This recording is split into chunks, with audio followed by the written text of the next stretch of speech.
Welcome back to CrimePod Castle's Twisted Love. Crimes of Passion Series, Episode 17. Today, we're diving deep into a case that shook India in 2014, the Rathi Honor Killing case.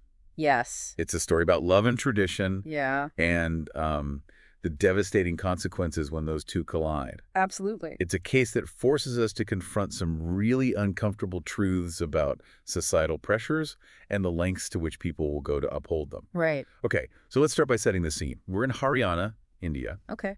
and at the heart of this story are two young people, Judy Rathi, a 20-year-old college student, Mm-hmm. and Sumit Kumar, her childhood sweetheart. Yeah, Jyoti was a bright, ambitious young woman determined to make something of her life. Wow. Sumit, a few years older, had known her since they were kids, and their friendship blossomed into love.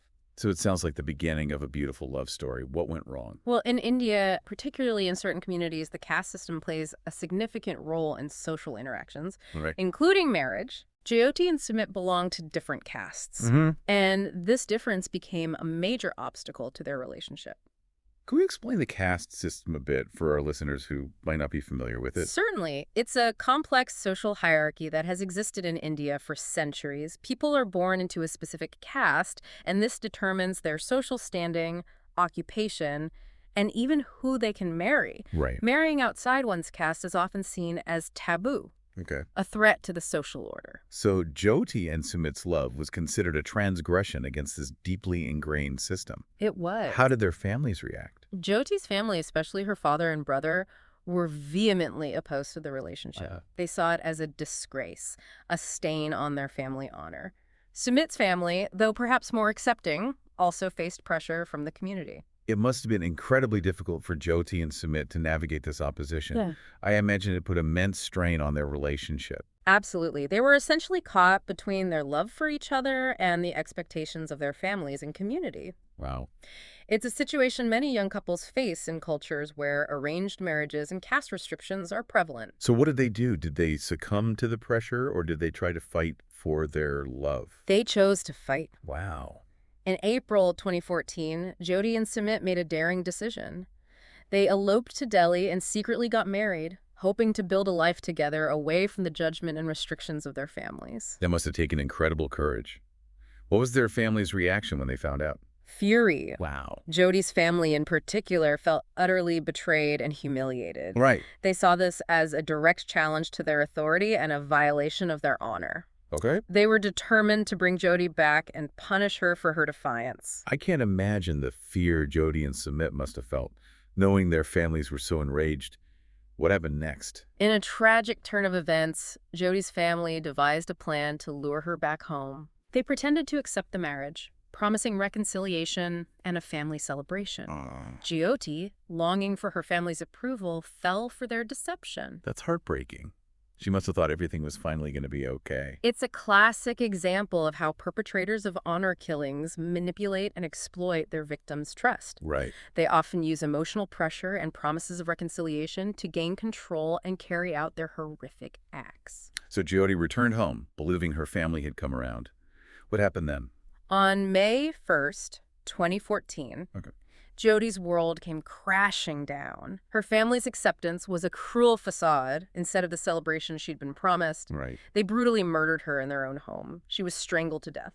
That's absolutely horrifying. It's hard to believe that such brutality could occur within a family. Mm-hmm. And Sumit. Huh? What became of him? Sumit's fate was equally grim. Oh, no. The next day, he was tricked into coming to Jyoti's family home under the pretense of discussing the marriage. Oh, wow. When he arrived, he was ambushed and beaten to death. So a calculated double murder, all to restore this so-called family honor. Yeah. It sends chills down my spine. It's awful. It's unimaginable what Jyoti and Sumit must have gone through in their final moments. Horrible. How were their bodies discovered? Their bodies were found dumped in a field near the village. Oh, wow. A grim discovery that shocked the community and quickly caught the attention of the national media. Right. I remember this case making headlines across India. The brutality of the crime really struck a chord with people. Yes. It forced a national conversation about a problem that had been hidden in the shadows for far too long. Exactly. The Rathi case became a symbol of the horrific reality of honor killings. Right. A practice that, though illegal, continued to plague certain parts of India. Let's delve deeper into how the investigation unfolded and how this case ultimately challenged the legal system's approach to honor killings after a short break. The police investigation quickly focused on Jyoti's family. Witnesses had seen them acting suspiciously in the days following Jyoti and Sumit's disappearance, and their alibi fell apart under scrutiny. So right from the start, it seemed like an open and shut case. Not exactly. While the circumstances were certainly suspicious, the police needed concrete evidence to link Jyoti's family to the murders. Right. And this is where the forensic evidence played a crucial role. What kind of forensic evidence did they find? The autopsy revealed that Jyoti had been strangled and Sumit had died from blunt force trauma. The police found the murder weapons. Oh, wow. The instruments used to kill them, hidden in Jyoti's family home. So it wasn't just a matter of circumstantial evidence. They actually had the murder weapons. Yes. And the forensic analysis linked those weapons directly to the victim's injuries. This was a major breakthrough for the prosecution. I bet. Did Jyoti's family confess to the crimes? Under intense interrogation, both Jyoti's father and brother confessed to the murders. Wow. Their confessions, along with the witness testimonies and the forensic evidence, formed a very strong case for the prosecution. What was their defense? Did they try to deny their involvement? No, they didn't deny their actions. Right. Instead, they tried to justify them by claiming they were protecting their family honor. Right. They argued that Jyoti's decision to marry outside her caste had brought shame upon them, and they had no choice but to restore their honor through this act of violence. That's a chilling justification. Yeah. Did this defense strategy have any legal standing? It's important to understand that honor killings are not legally recognized as a separate category of crime in India. Right. They are treated as murder, plain and simple. Okay. However, defense lawyers often try to use cultural arguments to mitigate the severity of the crime or to appeal to the jury's emotions. So in this case, the defense was essentially trying to use cultural relativism as a shield. Yes, they were trying to argue that their actions, though morally reprehensible in the eyes of the law and much of society, Right. were understandable within the context of their culture and traditions. This line of defense often plays on deeply ingrained prejudices and societal norms, but it rarely holds up in court. How did the prosecution counter this defense?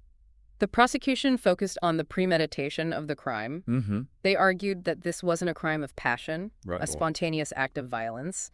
They presented evidence showing that the murders were meticulously planned and executed, highlighting the cruelty and deception involved in luring both Jyoti and Sumit to their deaths. It sounds like they built a very strong case, dismantling the defense's attempts to minimize the severity of the crime. They did. They presented a clear and compelling narrative focusing on the facts of the case and the cold-hearted nature of the murders. So it wasn't just about catching the perpetrators. It was also about sending a clear message that honor cannot be used to justify murder. Exactly. The prosecution understood the broader implications of this case. It wasn't just about seeking justice for Jyoti and Sumit. It was about challenging a deeply ingrained cultural practice that had claimed countless lives. The trial itself became a focal point for this debate, didn't it? It seems like the whole nation was watching, waiting to see if the justice system would uphold the law or bow to cultural pressures. You're right. The Rathi case sparked a national conversation about honor killings, forcing people to confront a dark side of their society that had been largely ignored or tolerated for far too long.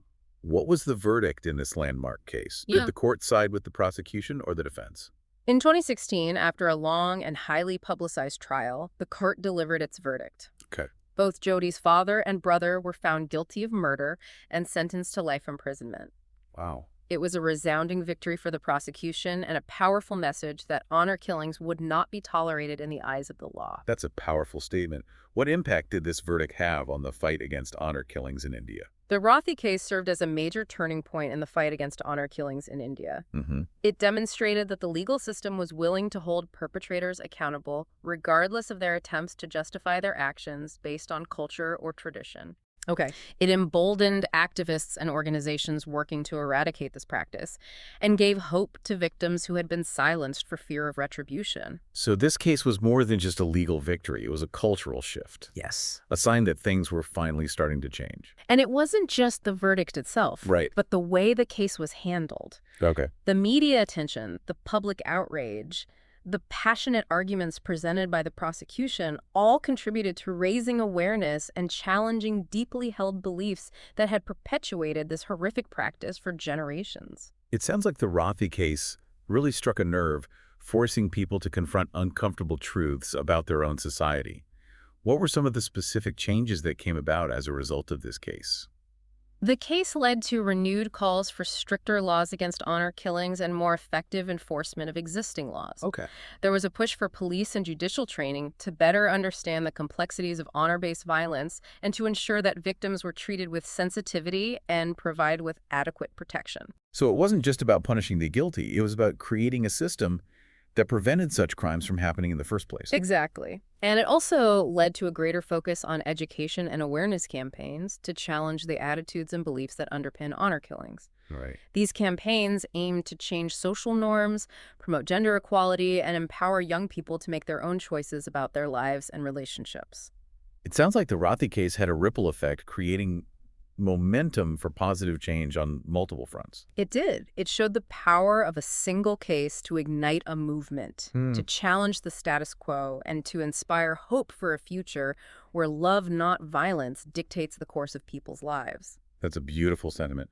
The Rathi case is a testament to the power of courage. Yes. Both on the part of Jyoti and Sumit, who dared to defy societal norms, and on the part of the prosecutors, activists, and organizations who fought tirelessly for justice and social change. Absolutely. And it's a reminder that change is possible, Yeah. even in the face of deeply entrenched traditions and beliefs. It requires persistence, compassion, and a willingness to challenge the status quo. It's cases like this that really make you question how such deeply ingrained prejudices can persist in modern society. What are some of the underlying factors that contribute to the prevalence of honor killings? Yeah. Not just in India, but around the world. It's a complex issue with roots in patriarchal systems that prioritize family reputation and control over women's autonomy. Right. Often women are seen as vessels of family honor, and their actions, Okay. especially their choices in marriage, are perceived to reflect on the entire family. So it's not just about romantic love. It's about power and control. Absolutely. Honor killings are a form of gender-based violence, often rooted in a desire to control women's sexuality and limit their choices. Right. The concept of honor is often used to justify the subjugation of women and the enforcement of rigid social norms. It's a stark reminder that while we've made progress in terms of gender equality, there's still a long way to go, especially in challenging these deeply rooted cultural norms. Yes, and it's important to remember that honor killings are not limited to any one culture or region. Right. They occur in various parts of the world, often in communities where traditional values and patriarchal structures remain strong. What can we do to combat this issue on a global scale? Is it even possible to change these deeply ingrained beliefs? It's a daunting task, Yeah. but change is possible. Okay. It requires a multifaceted approach that addresses the root causes of this violence. What would that look like in practice? What are some concrete steps that can be taken? We need to empower women by promoting education, economic independence, and access to legal resources. Right. We need to challenge traditional gender roles and promote the idea that women are equal members of society with the right to make their own choices. It sounds like education and awareness are key. Absolutely. We need to educate communities about the harmful effects of honor killings, the importance of gender equality, and the legal consequences of such acts. We need to create a culture where violence against women is not tolerated or justified under any circumstances. And what about the role of law enforcement and the legal system? How can we ensure that perpetrators of honor killings are brought to justice?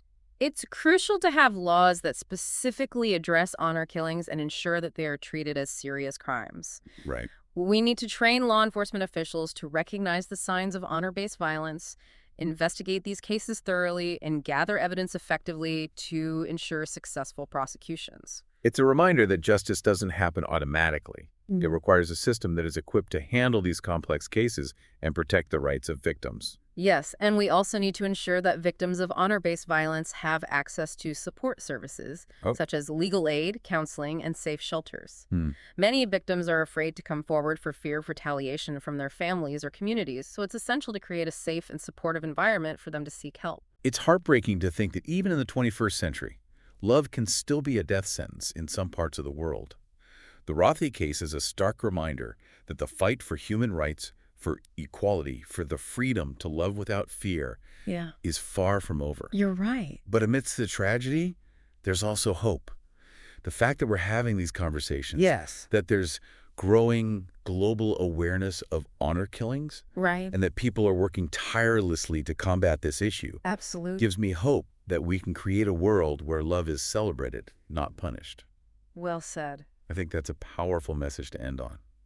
The fight for justice and equality continues, and each one of us has a role to play in challenging prejudice and promoting a culture of respect and understanding. Thank you for having me. It's been an honor to be a part of this conversation. To our listeners, thank you for joining us on this deep dive into the Rathi Honor Killing case. We hope you found it informative and thought-provoking. If this episode has resonated with you, we encourage you to learn more about honor-based violence and consider how you can contribute to creating a more just and compassionate world. Don't forget to follow and subscribe to CrimePod Castle for more deep dives into the world's most compelling true crime stories. Until next time, stay curious.